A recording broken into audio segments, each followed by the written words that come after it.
Okay, so the chaza from yesterday.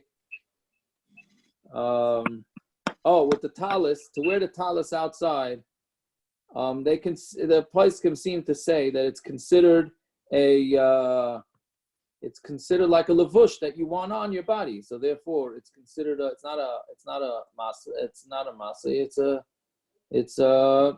It's something that how do you call it? It's not a ornament. It's article of clothing. It's an article that you're very happy to wear. So Meir, it's okay. That seems to be that the place can say. I'm saying you saw in the contemporary place. Yeah. Contemporary, yeah. The reason why people in the old days didn't wear the talis in the street was because of anti-Semitism. That was right. That was the main reason. But we're going to get to that more tonight. And for those that want to, there's going to be a few lines into tonight's daf. There's going to be a line that could set us off for the whole night. So isn't that Tiago? Isn't that a shayasha stock about the talis? What, to keep it hidden? Yeah. No, that's the way it was in the yeshiva world. There are people still nowadays that do that. What do you mean about wearing tefillin on Shabbos? No, we're talking about wearing talis. No, you said a couple of lines later in the Gemara. Tefillin on Shabbos? No. No, before that. Please, Reb Zev, can we start, please? I'm Take going to your haircut first. Okay, we'll see. Anyway, so quickly, chaza from yesterday. Which foot? When a man has a cut on his foot, he's allowed to go out with one shoe. So there's a Machlokes which foot. Then we had how to properly put on shoes and tie them, right first and then the left. And do we say that Shabbos is man tefillin or not? The accuracy of the creator of the kmiya, right? How do you prove the accuracy? And then the Gemara goes on Tamid Beis, proving that also. And then the Gemara for the rest of the Amud on Samach Aleph Amud Beis gets into whether a kmiya that has Hashem's name has any sort of kedusha, and whether you're allowed to take it into the bathroom or not. Right, and that pretty much takes us to the Mishna, and then the Gemara just discusses what those male things, the things that a man can't go out with, which is the coat of mail, we called it, and the helmet, and what's it called. And the reason why you can't go out with those things is not because for a man it's clothing, right? Why not? The reason is because it looks like you're going out to war on Shabbos, which you're not allowed to do unless it's pikuach nefesh, obviously. Right? Okay. So then the Mishnah says, right?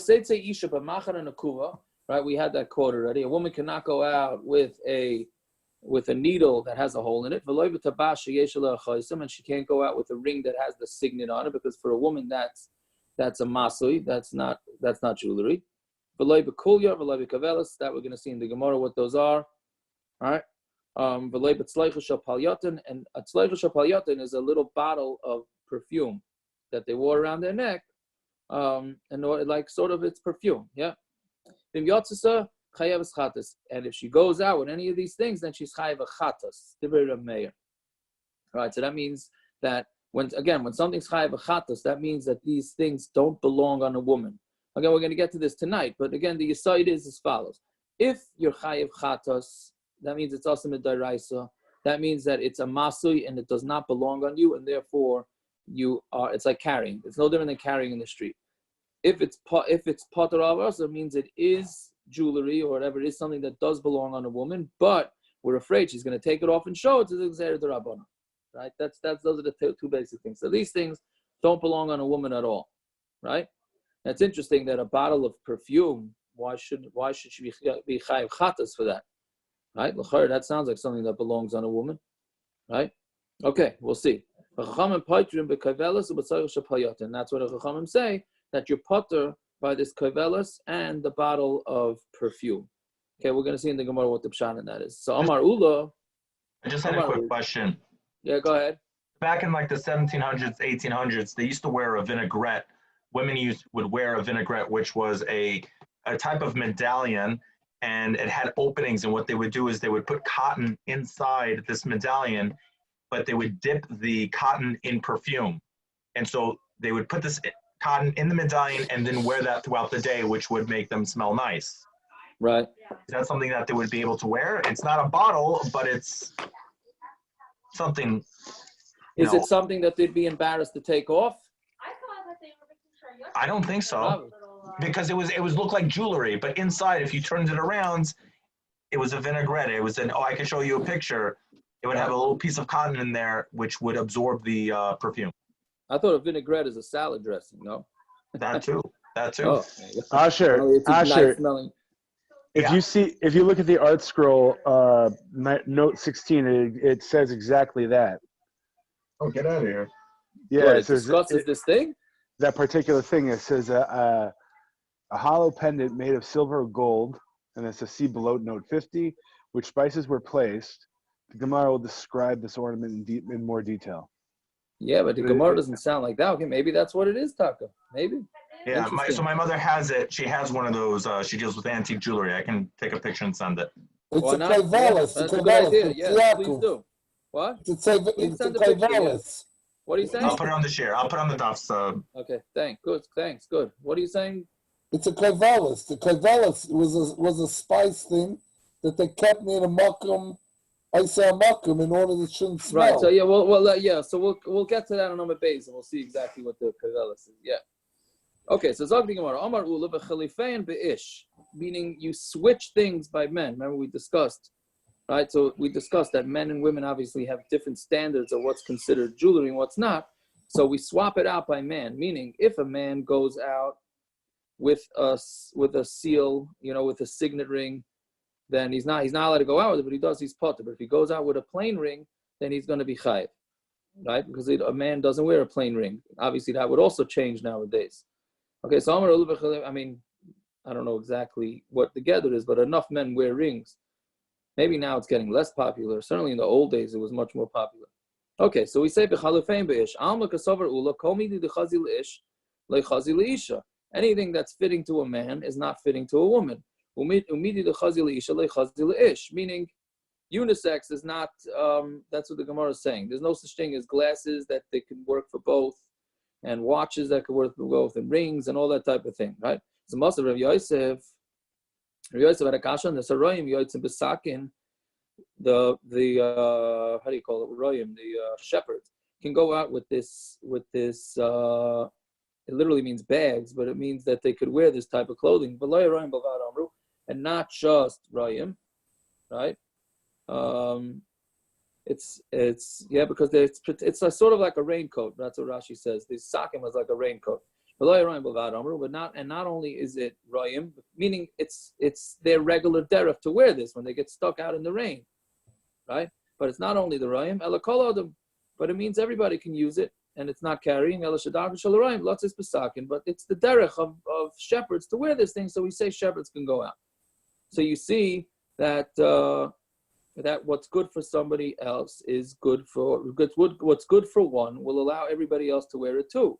So that's the line that we could get us to, right? Women are their own nation. I imagine everybody here is going to agree to that statement. Yes? Women are totally their own nation. Yeah? Yeah, so meaning We all now. agree with Trump that we can ban them or something? No? What? A travel ban on them? No? I'll leave that up to you. But they are a nation that's allowed to come into Klal Yisrael, though. That's that part. There are some other ramifications of this in other areas. But anyway, so women are ambifnei atzman. Yeah? So Esvei Abai has a kasha, tefillin. Somebody who finds tefillin, machnisen zug. Let's say you find tefillin on the street. So what do? You can't carry them, right? That we learned last night, 2 nights ago, whatever it was. Yeah, so 2 nights ago. So you're not allowed to wear tefillin on Shabbos. So what do? I mean, l'chatchila you can't wear them. So you can't you can't carry them. You can't carry them. Wearing them you would be able to do in this situation because it's a shasatchak for a covet of tefillin. So you'd be able to wear them, right? So amotzit tefillin machnisan zug. You bring them in one pair at a time, meaning you put it on, go to a shusay yachid, take it off, put it away properly, and go back and keep wearing and keep going back. Echad ish v'echad isha. So a woman could do this and a man could do this. And if you're correct that a woman are their own nation, it's a mitzvah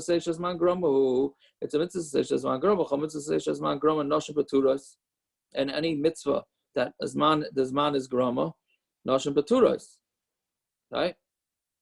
So memela, women. What? What's the mitzvah? No, they're patur from wearing tefillin, meaning it's totally not the derech. Right? So what mitzvah are they doing now? No, but meaning tefillin is not for them. They're not doing it, they're just carrying it on their head. Right, so but it's not something that would be normal for them. If it's not a mitzvah, it's not a wearing. It's only considered wearing because you have a mitzvah to do it. You don't have a mitzvah, what are you doing?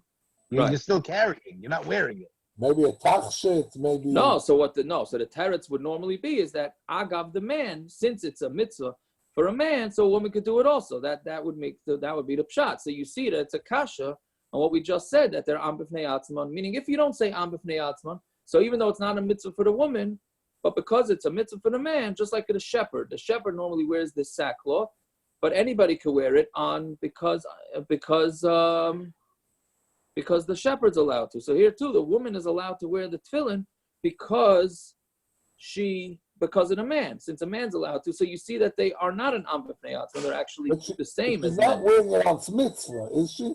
No. So what does that say? Comment say she's my grandma. Okay, so we're going to get to that. We'll discuss that in a minute, right? So anyway, but that's the kasha. So Hasam Kasavar Meir, Lila's man tefillin, the Meir holds it, Lila is man tefillin, the Shabbos man tefillin, and Shabbos is also. So basically, you're supposed to be wearing your tefillin 24/7. So Avalei mitzvah to say Shaloyas man grama, V'chol mitzvah to say Shaloyas man grama, Noshim chayavos. So that's the women are chayav. So that's what he holds. So that's why he said women could wear it. But really, Noshim are am b'fnei atzman. Now, parenthetically, what does that mean? Am b'fnei atzman? Yeah. They're Machlokes to wear it. I was hoping nobody would ask that, so we don't go down that road. I'm sure we'll get a lot of comments. No, but that means that the two don't mix when it comes to their clothing.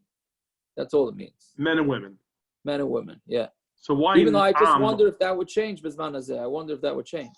Why don't they just say why that? Why lashon of am? Why not a lashon of bria?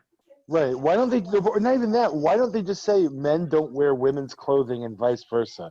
Why do they choose the lashon of am b'fnei atzman? Yeah, they're their own nation, or maybe what Yeshua said is their own bria. It's the silliest thing I've ever heard. Why would they say that? Right. Okay. Fair enough. I hear that question.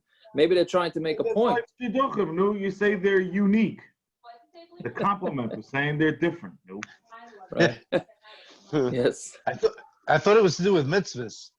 When the Rebbe Shem gave Taryag mitzvahs on Har Sinai, he gave two separate sets of mitzvahs. Taryag to the men, and whatever the number is for women. Yeah, but okay. But this is dealing with clothing. This is not a mitzvah. This is not a mitzvah situation. This is a clothing situation. Oh, but if I hold am b'fnei atzman, then when I say lo yilbash and lo silbash, they're two separate mitzvahs because they're completely different. Right. Even taking it further, we use the lashon am segula by Klal Yisrael. Now we go ahead and the lashon chazal is to put an am their own am. It's just like it seems like an interesting lashon. Right. No, it is. It's definitely an interesting lashon. Also, we said the Rayim could wear a sock. So therefore, what? Right. Hear me? Whose background is on? Somebody's got to be muted. Yeah. Yeah, someone. What are you saying? Because the Rayim could wear a sock, so because the Rayim wears a sock, so everybody could. Yes. Because we're saying maybe you could say because the men wear the pants, so the women could wear pants. No, that's what we're saying. That's what the Gemara is answering. They're am b'fnei atzman. So we don't say that. That's what we're saying. You can't cross gender with this. You can. It's all based on gender. That's what we're saying. But here's the thing. I just want the Olam to realize. You got women that wear tefillin and women that wear tzitzis, right? Why did women not wear tzitzis and tefillin? It's a mitzvah to say shazman groma, so they're patur. The women sit in the sukkah. The women take lulav and esrog. The women go to shofar. All those mitzvahs to say shazman gromas, women do. So why don't they do tzitzis and tefillin? Don't shut me off now with my apikosis. I'm just throwing it out there for conversation's sake. I mean, it's not the conversation. It's more than conversation's sake, right? There's nothing assur according to the Ikar Adin for women to wear tefillin and to wear tzitzis. Okay, I'm just because it's a mitzvah say shazman grom. You see here a woman, according to all shitas, a woman should wear the tefillin on Shabbos to get it off the street, right? So me'ikar adin, women can wear tzitzis and tefillin. Now it came out. So the Shulchan Aruch says, which I don't get it. The Ramah, the Mishna brings that the Ramah says it that women don't wear tefillin because they won't have a guf naki. They're not going to be makud on a guf naki. I don't know. I don't understand what that means. I think they're probably not. The guf is more naki than men, I would assume. Right? Okay, maybe when they have the vest, maybe, but I'm not so sure that's considered naki. What? No, but women have a tendency to always be embarrassed, and they'll wait for like hours till they can, Men don't care. I gotta go to the bathroom. I had a guy come by. I need the bathroom. He went outside on the. Okay, I never thought about that. But I'll tell you, that's good, parrots. But then what some place can say is, when the Ramah is saying that they shouldn't wear tefillin because their guf's not naki. That was back then when they wore the tefillin a whole day. I mean, if you're putting on your tefillin on a good day for a half hour, right? Well, that was the beginning of the shir that we were trying to say that we should maybe keep it off for longer than a half hour. But if you're putting it on tefillin for a half hour, I promise you that women could be just as clean as men. So some places can do bring that. But Lamaisa, what? Rashi's daughter. Rashi's daughters, right? So, but basically, what came out is that once the reform started trying to push this, it became this issue with that it's a reform thing. So Mamela, that's what really pushed it over the edge that women absolutely do not put on tefillin and tzitzis. But it is an interesting thing. But Tzviako, the Shulchan Aruch predated reform. That's not a... What? No, it's true. That's true. But the Shulchan Aruch, so the Ramah, I'm talking about more tzitzis than tefillin. The tzitzis, there's no issur with the guf naki. I'm saying, so in the time of the Shulchan Aruch, the women wore tzitzis? No, they didn't. But there was the minig that it seems like women didn't adopt it. Women did not adopt it. Had they made a strong push to adopt it anyways, then maybe they would wear tzitzis taka. The Shulchan Aruch says straight out they could wear it. Tzitzis? Yeah, we pass mitzvah say shazman grama, 100%. Hold on, you want me to read you the lashon? Hold on. If you hold on a second. But it didn't have anything. What did it have to do with the reform? What? No, then later on, once once it's I'm saying there's easier stuff that we don't do that because they didn't do it in the time of the Shulchan Aruch, right? What? I'm saying there are things, if it wasn't the Minhag Yisrael, it wasn't the Minhag Yisrael, whatever. I don't know, Minhag Yisrael. Well, okay, so that's what it is. But what pushed it over the edge? Was the reform movement. So that really became okay. I can't find it offhand, so it's not worth. Mark my words, this YouTube video is going to get more hits than anyone else from this year. Yeah. My sign says women can wear tefillin and tzitzits. Boom. Tiago, could you imagine if the reform now came out that they're pro-porch minyanim? Yes. Yeah. Okay, ready for the Lashon Shulchan Aruch about tzitzis? Noshim va'avadim paturim. Women and avadim, slaves are patur. Mipnei shi mitzvah sasei shazman grama. This says the Rama, umikol makom imraitzim la'atva yulevarach alav harashus biyadoi. K'moi b'shar mitzvah sasei shazman grama.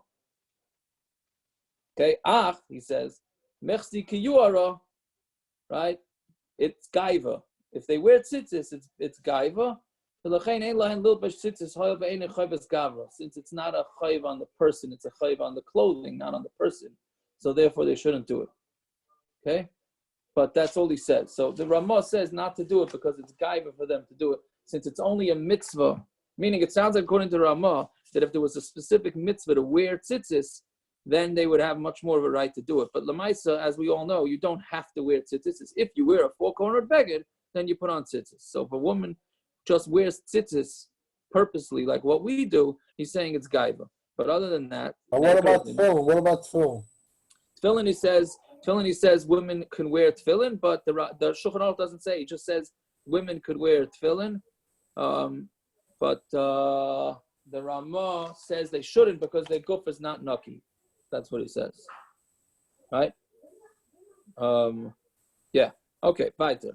So it's not a big chiddush then that if you found it in Rosh Hashanah on Shabbos that a woman would put the tefillin on and walk. It's just weird. Right. Exactly. No, when my what? Yeah, okay, whatever. Yeah. Okay, Baitan, yeah?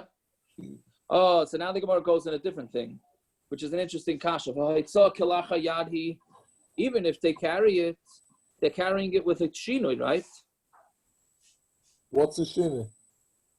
Huh? This is What's really the going on the ring finger, the finger, right? It's not meant for them to wear.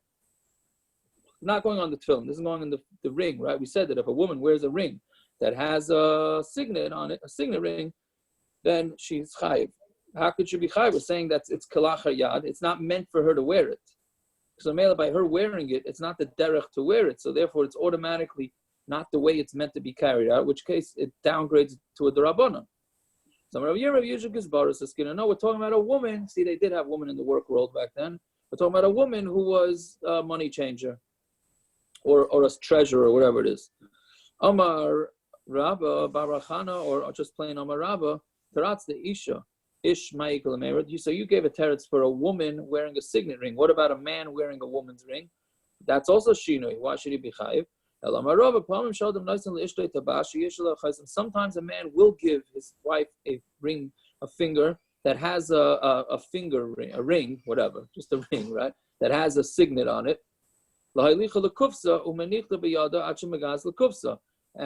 to take it to the kufsa, to the money place, right?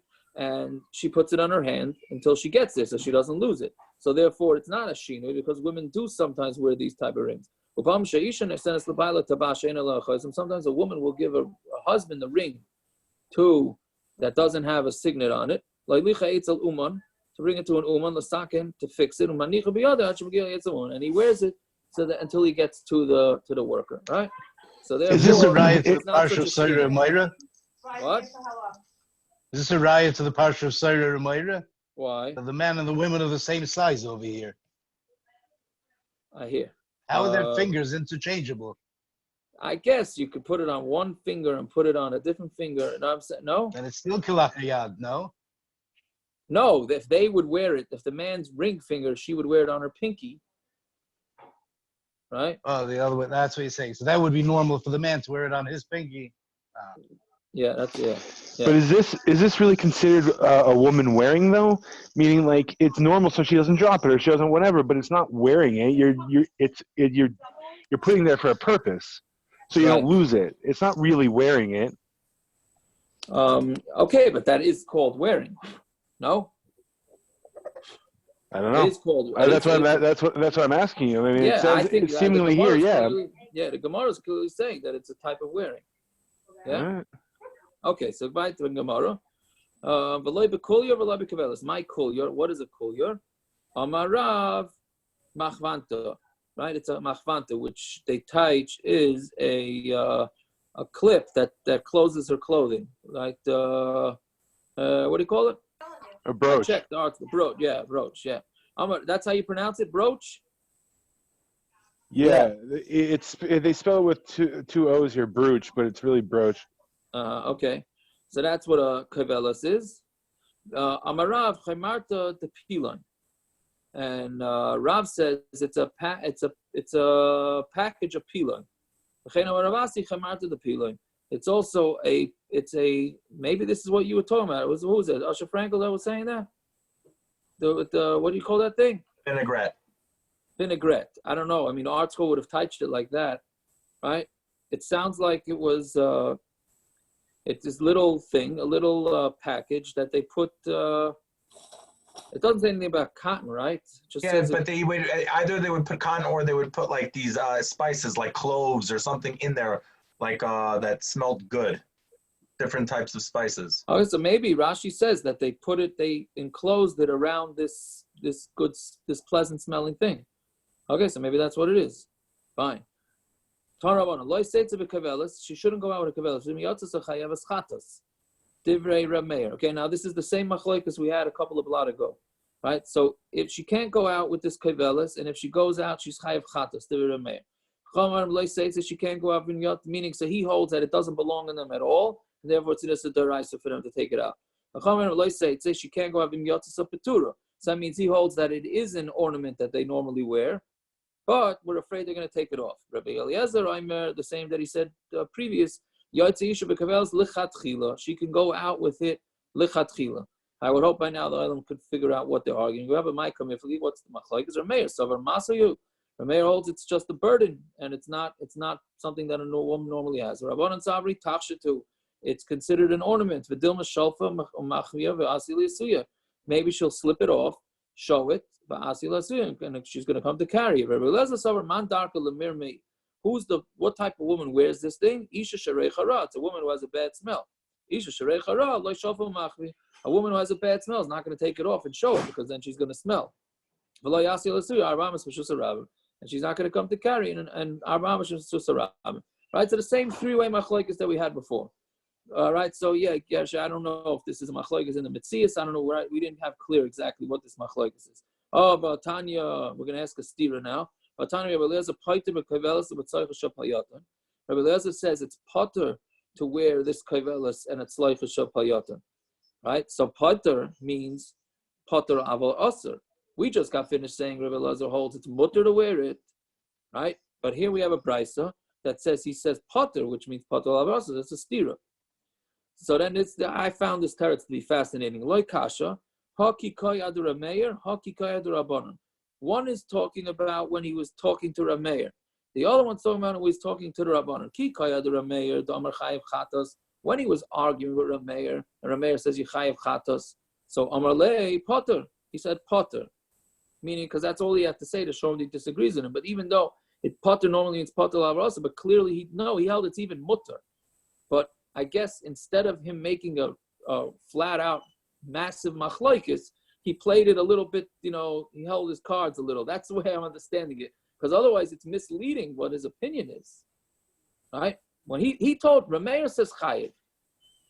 So instead of arguing with Meir totally 180 degrees and saying totally the opposite of Meir, he goes somewhere in the middle where he says, yeah, it's you shouldn't do it, but if you do it, you're not going to be chayav chatas. Instead of him saying, no, they could even wear it lechatchila, right? So he was playing to Meir. That's what it seems. And kikoy adrabanan damri patur avarasar amar iyu mutar lechatchila. When he was arguing with the Rabbanon, who say patur avarasar, so then he said it's mutar lechatchila.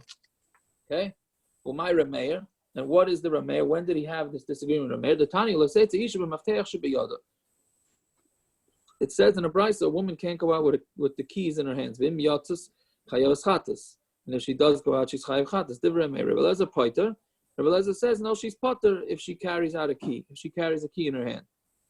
Rabbi Eliezer patur b'koveles b'tzaycha shapayatan. Right? It seems like they're arguing about two different things. Rabbi Meir is talking about a key, and Rabbi Eliezer says you're patur for a koveles, for the brooch, and the tzaycha shapayatan. Like what? Are they not communicating here? So Gemara says koveles man dar chashma. Who mentioned anything about koveles? Rabbi Meir is talking about keys.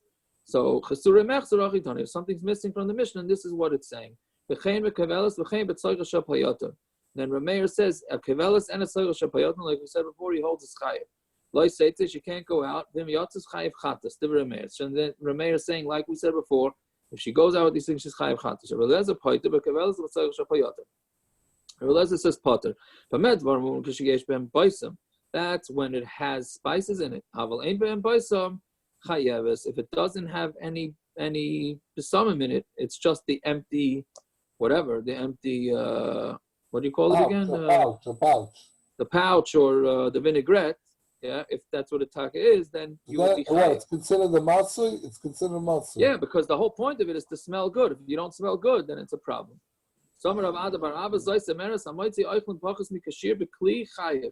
What this means, what this is saying, is that somebody who takes out food less than a shear, bekli, he's chayav. Meaning, let's say somebody, we're going to see this out later on, that there's certain minimum amounts that you have to carry in order to be chayav. Meaning, a lot of times people are nervous that they find a tissue in their pocket and there's no eruv. Well, a lot of times the tissue is not enough. Maybe it is, maybe it's not. It's all based on what the normal thing to carry would be, right? So I guess maybe one tissue would be, but let's say a half a tissue wouldn't be, right? So there's a minimum amount that you have to carry in order to be chayav. So what happens if you're carrying the less than the minimum amount, but you're carrying it in a bottle, right? So now are you going to be chayav? So what we're saying is, then you're going to be chayav. How do you know that? By besamim, da ain by paisum kepachas mikashir. If it doesn't have any perfume in it, it's similar to not having the shear. The kli dami v'katani chayav. It's less than having the shear in the kli, and the Gemara says that she's chayav. V'katani chayav. Ravashi Yomer ba'alma eimalach patur.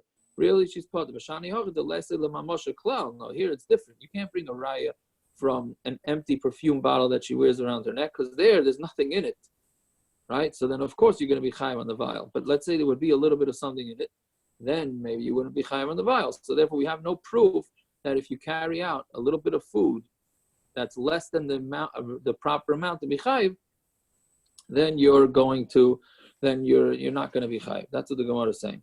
Now we get into some agadata. Go ahead. Isn't the verb to pachas mikashir? Because if you have a shear, you're not chayav on the kli because the kli is bottled to the oichel. But if I have less than a shear, so I'm not chayav on the oichel, and the kli is still bottled to the oichel because that's what it's there for. So I'm not chayav on the kli either. That's what the Gemara is saying at the end here. Yeah, right. So if I have nothing, what was the havamina? If I have nothing in it, how can I compare that to pachas mikashir? Because he's trying to bring a raya from the empty vials. So Mamela, I don't know. It can't be bottled to nothing. Correct, right. That's essentially, I think, what the Gemara is asking. Just Gemara asked it in a different way. I think. I can't say that That's for the sure. answer of the Gemara. Right, so you're saying, what's the havamina? Yeah. I don't know. Okay, so then the Gemara goes with some agadata and some interesting agadata. Yeah, Vareisha Shmanim Yimshachu. Right? And it says that the ratios, the beginning of oils, Yimshachu, they would smear on themselves. Amar Rav Yehuda Amar Shmuel, Zeh Palyata, and that is referring to Palyata. Right? Yeah. 1 second. So that was talking about. Okay, let's see if I can explain. Yeah, Master Rabbi Yosef Af Al Palyata and Gazar. They also made a. I'm sorry, Rabbi Yosef has the kasha Af Al Palyata and Gazar. Gazar Rabbi Yehuda Rabbi Loi Haidulai. Rabbi Yehuda ben Bava also made a gzeira. This is actually in Yonah de Yaima, right? After the Churban, they made a gzeira, right? We had this a couple of days ago that they made a gzeira that a kala can't wear these fancy gold crowns. Right, they also made a gezeira against music, which is why, like we discussed in Sfira, Shulchan Aruch doesn't talk about not listening to music in Sfira because Shulchan Aruch says you can't listen to music ever, right? So it's not negeya to listen to it in Sfira. That's a different shir for a different time, right? But one of the things that they also made a gezeira on was, at least Rabbi Yehuda ben Bava wanted to make the gezeira on, was on these fine oils that you shouldn't be able to use them either, right? And they didn't agree with him. And if you're saying that smearing this oil on is tainug, why didn't they agree with him? Meaning, why didn't they agree that they should ban these oils? According to you, right? When it says that they drank from these, I don't know, it's not bottles. It's I guess it's some form of bottles of yayin. Rav Ami v'Rav Asi chad amar knishkinin, chad amar shemizrakin kasesein zelazeh. So what does it mean? It's knishkin, which is, how do you touch that? Hold on a look. It's I have the art scroll here now because it says knishkinin. Yeah, that's the way they translate it. But Rashi says, 1 second, where's Rashi? Right, it's a glass bottle that's it's basically a glass bottle that has multiple mouthpieces to it, and that's how you drink the yain. That's knizk. The bottom of the article brings it. What? Yeah, okay, so Rashi. Yeah. You could look in the Rashi, too. Yeah? But, I looked in the article also. But, yeah, Shemizrakin, Aidei Umnus. I'm sorry, I'm reading Rashi now. Right? So, the other one is that they would throw, Mizrakin, they would throw their kaisis one to each other. Right? Now I lost the place. So hachanami dasa, those should also be assur. Meaning, why didn't they assur people from drinking from these things? If after the churban they wanted to assur everything that was enjoyable, so they should have assured this way to drink wine too, right? And they didn't answer him back anything. Ella, so this is a very interesting rule here. Ella kol midi de ispe tainug de ispe simcha gozer rabbanan. Anything that has simcha and enjoyment, they made the gezeira after the churban. But something that's just enjoyable, but doesn't have simcha with it, then they may know gezerah. Why don't they have some meat?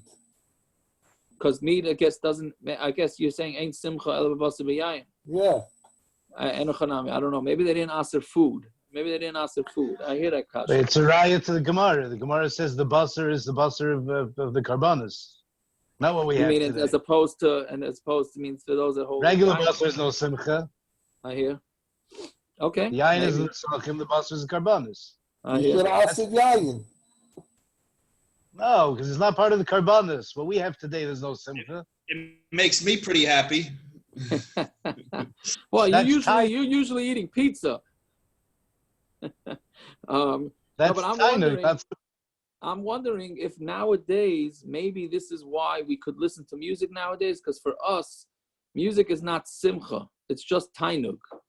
Meaning, we listen to music because we're just we're messed up in the head. So Mamela, that's not necessarily simcha. So Mamela, that's why that's why Rabbanim are saying that now in these days, even though we're supposed to not listen to music because of Sphira, but nowadays it's even less than a tainug. It's just pasha to get us through these days. Maybe. But there's something, doesn't it say, the Svarim say there's something ruchnius about music. Correct. But they assur music. That means there's a certain simcha to it.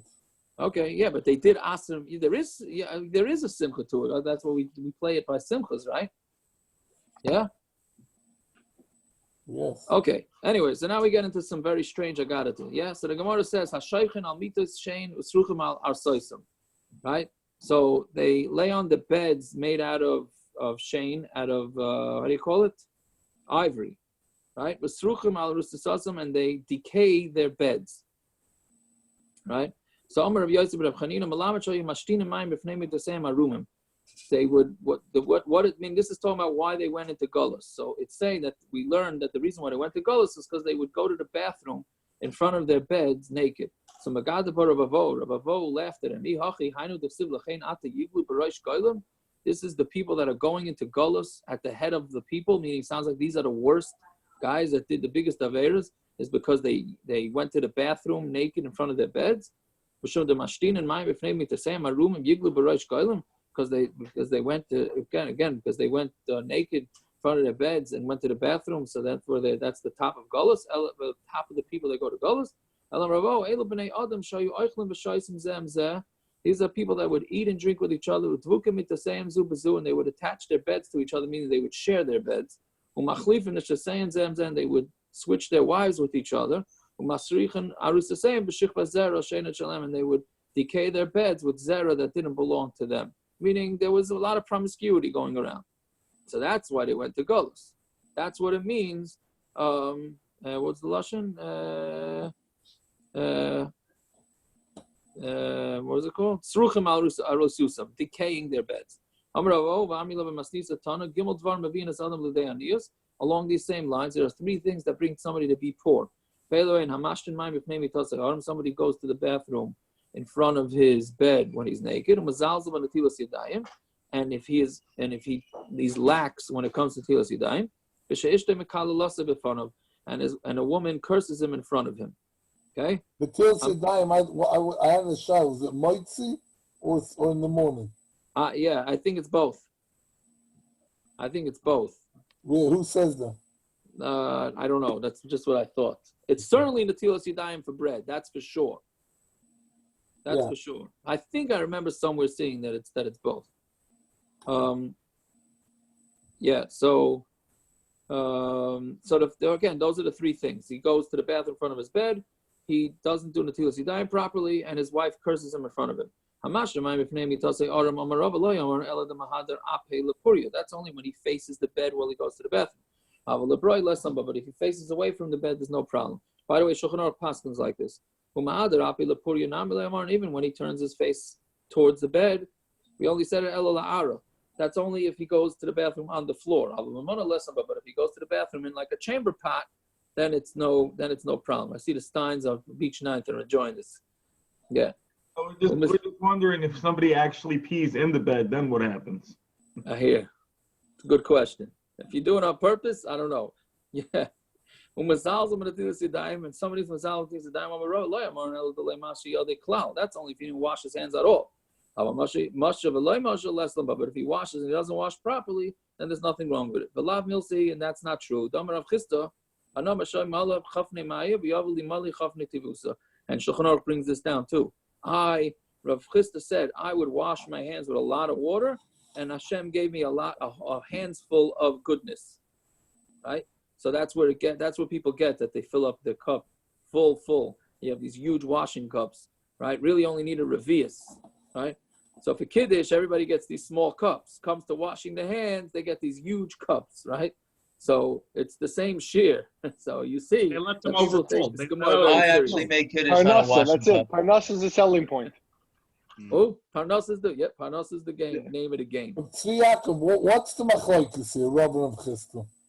It's not a machlokes. It's just whether you should wash at. It means if somebody doesn't wash at all, that's Rava, and they would bring a raya from Rav Chisda that has nothing to do with it. No, you're supposed to. Even if you wash, you have to wash properly. In order, if you want to become not an ani, you got to wash properly. It's whether you can wash. It's two different things. Rav Chisda says I washed. Right. So we're bringing. And I saw a panasa.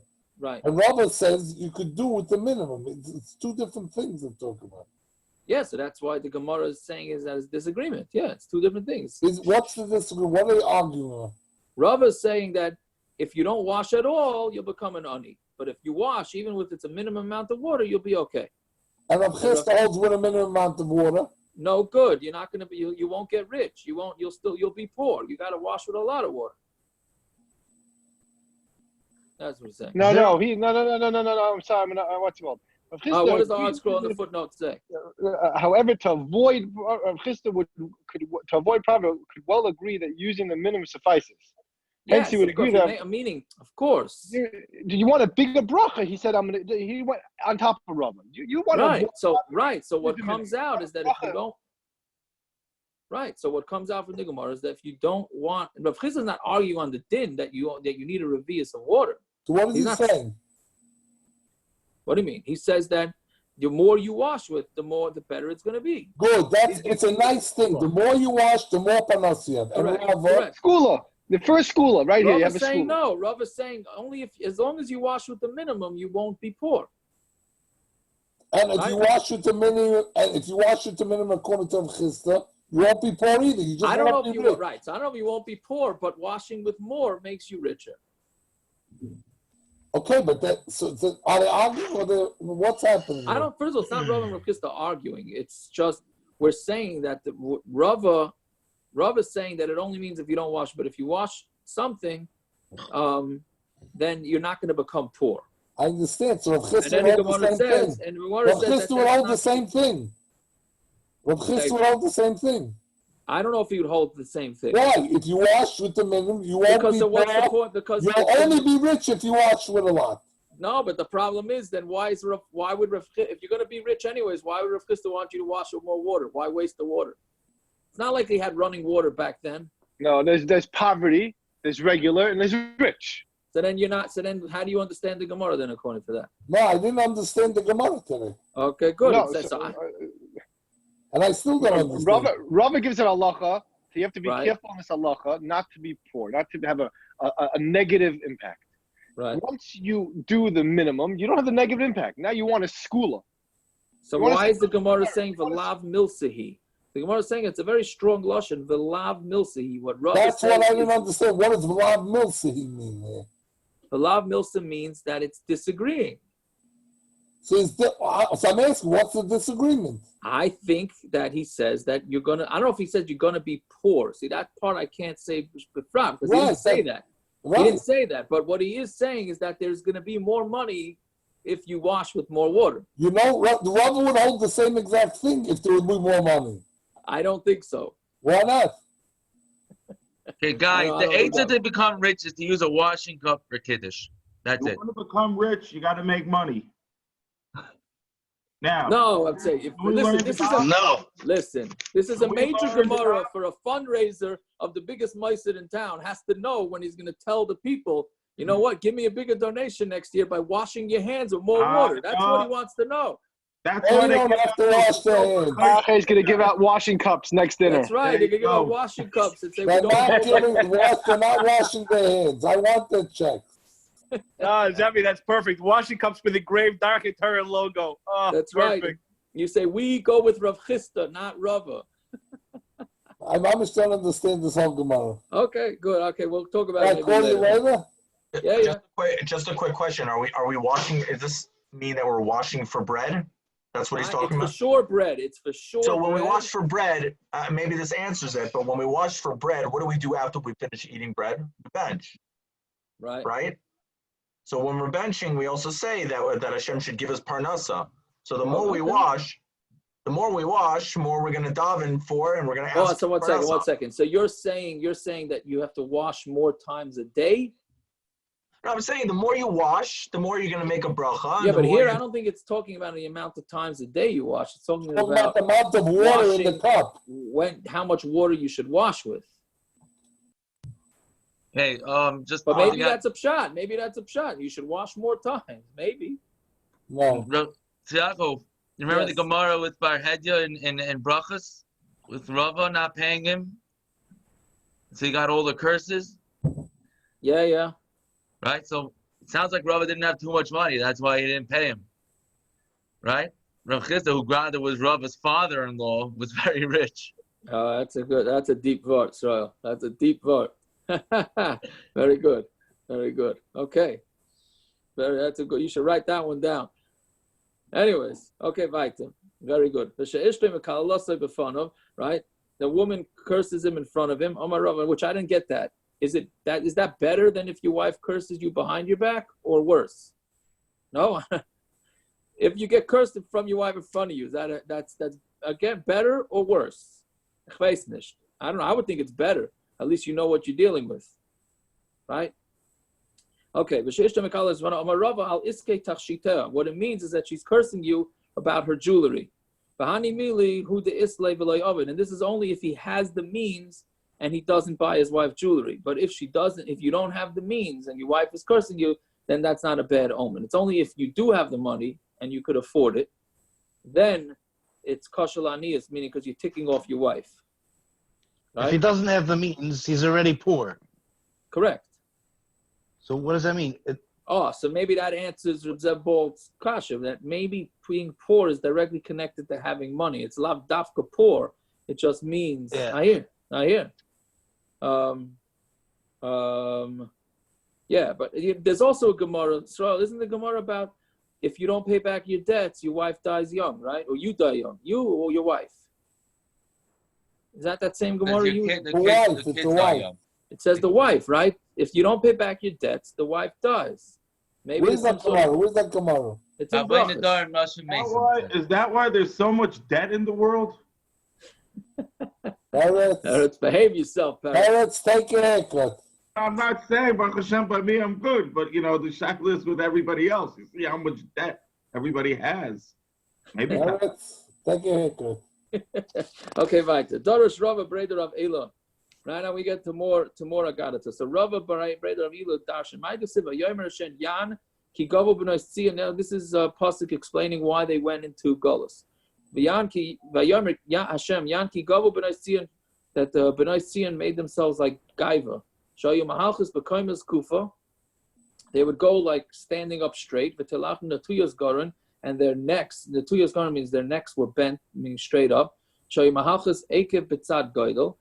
would walk with their toe next to their heel, right? That was like a fancy way to walk. And then they would make with their eyes. They would fill up. They would put kuchlas, eye makeup in their eyes.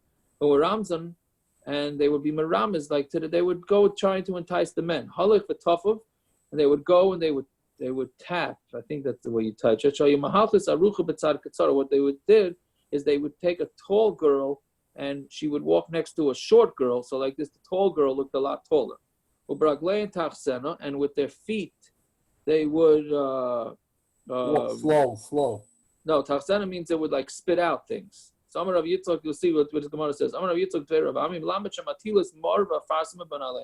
they would put what do you call it? Perfumes in their feet, in their shoes. And they would go in the streets of Yerushalayim. and then it would get to the bachrim, to the men, baya tois bekarka. They would kick at the ground, and it would spray perfume on them, and it would make the Yetzer Hara go into them like the venom of an angry venom. I guess that's even stronger, right? My purfume the same. So what's their punishment for doing this, right? So it's saying that they go to galus because they did all this enticing of men. So what's the punishment? Because the Darish Rava Bar Ula v'haya tachas baisem muk.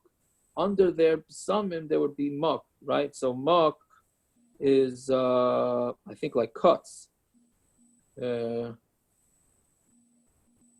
that's what it means, cuts.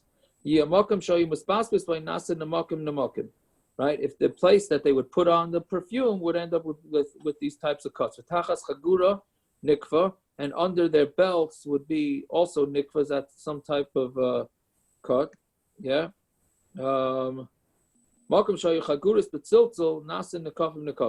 The place that they would also wrap themselves in, they would be full of cuts. And the place where they where they made their hair, karcha would be bald. They would get bald spots in the parts of their hair that would make themselves fancy. Right, and under their belt, right, there would be sack, would be how we discussed it, sackcloth, right? The openings that normally would lead to happiness would end up being have sadness, right? Kitachas yaifi, because under it it's going to be tachas yav instead tachas literally means under, and it means instead of beauty. This is what people say, chalfi shufra kiva. In exchange for their beauty is they get cuts and stuff like that, right? And Hashem will cause the heads of the B'nai Tzion to give cuts. Because they would get saras. Even though one spelled with a sin, one spelled with a sound, but they're going to end up with cuts. Hashem pischa yara, pishen yara, and Hashem will cause their Pesach, right, yara, to pour. Rav and Shmuel said that their insides are going to spill out like a kisan, right? Where's Rashi? Yeah, they're going to end up having so much blood coming out of them, I guess very heavy periods, but more than Rashi says it's like a zav, like it's going to be some sort of disease. And some say that their Isamakum area is going to be so thick like a forest that they're not going to be able to have relations. Okay, so that's the women. Now the men. They were people that were disgusting. A man would say to himself, what did you have your suuda today with? Meaning referring to women. Were you with bread that was kneaded well or pas that was not kneaded well? Meaning were they a basula or not? Right? Rashi says that were they a basula or not. So one if it's not kneaded dough, so then that's like a basula. But if it's kneaded already, then it's not a basula. Ben gurdali, biyayin gurdali, oy biyayin chardali is with this two different types of wines, right? Which Rashi says dark and light. So were you with a dark woman or a lighter woman? I'm sorry, I read it wrong. How does it go again? Hold on. Biyayin gurdali or biyayin chardali, right? I'm sorry, no, I did read it right. That's one with wine, but mesav rachav and mesav kotzer. Was she wide or was she kotzer? Yeah, was it good or bad? The chavarta, I'm sorry, but that's was it wide or thin? Meaning, what was their size?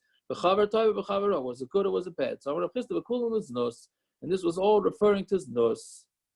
Fine, okay, that's the end of that. So that's what the men. That's how basically there was a lot of nevala back then, which I think also the Gemara Nida says that part of the punishment that the women got for this was, even though the Gemara just mentions it agav here, but the Gemara Nida says that that's when women started growing body hair. Till then, the women, till they did all this, women did not grow body hair. Now that's why they have to deal with the punishment of all the body hair. That's from the churban, right? That's the punishment. This body shaming? I think so. Amar Rechava, Amar Rabbi Yehuda, Atze Yerushalayim shel kinamen hayu. The wood of Yerushalayim was made out of like cinnamon wood. Ubashash hayu masikin behen reichan noida b'chol Eretz Yisrael. When they would fire it up in the Beis Hamikdash, the whole Eretz Yisrael would smell from the cinnamon smell. And when they would, by the destruction, they only left over a barley size of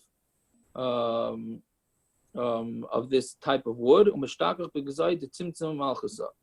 And you can find it in the gizai, in the hidden storage house of tzimtzis or malchus. I don't know exactly who that is.